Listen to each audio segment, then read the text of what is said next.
பொங்கலுக்கு முன்னாடி நாள் சங்கராந்தி எப்படி செலிப்ரேட் பண்ணணும்னு பார்க்கலாமா? பொங்கல் வரைக்கும் 4-5 நாள் முன்னாடியிலேருந்து க்ளீன் பண்ண ஸ்டார்ட் பண்ணிடுவோம். அந்த மாதிரி க்ளீன் பண்ணி முடித்து இந்த அன்றைக்கி ஃபைனலாக எல்லாம் கம்ப்ளீட் பண்ணி 6 மணிக்கு மேலே காப்பு கட்டிடுவோம். சாமிக்கு படைக்கிறதுக்காக அரிசி பருப்பு சாதமும் பொடிக்காயெல்லாம் போட்டு ஒரு பொரியல் வைப்போம்.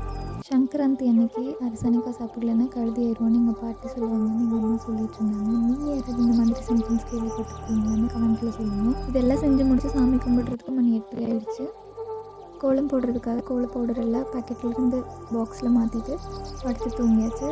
அடுத்து இன்றைக்கி பொங்கல் அன்னைக்கு பொங்கல் வைக்கிறத விட கோலம் போடுறதா பெரிய டாஸ்க்காக இருக்கும் போல். போட்டு கால் வலியே வந்துடுச்சு. புது ட்ரெஸ் போட்டு பொங்கல் வைக்க ஸ்டார்ட் பண்ணியாச்சு.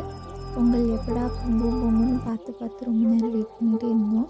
கடைசி ஒரு வழியாக பொங்கல் பொங்கிடுச்சு. அதுக்கப்புறமா பொங்கல் வச்சுட்டு வீட்டில் சாமி கும்பிட்டாச்சு. நெக்ஸ்ட்டு கோயிலுக்கு போயிட்டு வந்தோம். மார்னிங் பிரேக்ஃபாஸ்ட் சாப்பிட்றதுக்கே 11 o'clock ஆகிடுச்சு. இனி ஒரு 1 hour ரெஸ்ட் எடுத்துகிட்டு லஞ்சுக்கான வேலையெல்லாம் ஸ்டார்ட் பண்ணுவோம். இன்றைக்கி லஞ்சுக்கு சாம்பார், ரசம், பொரியல், வடை, பாயசம் இதெல்லாம் ரெடி பண்ணலான்னு பிளான் பண்ணியிருக்கேன். பட் டைமை பொறுத்து என்ன மாறும்னு தெரியாது.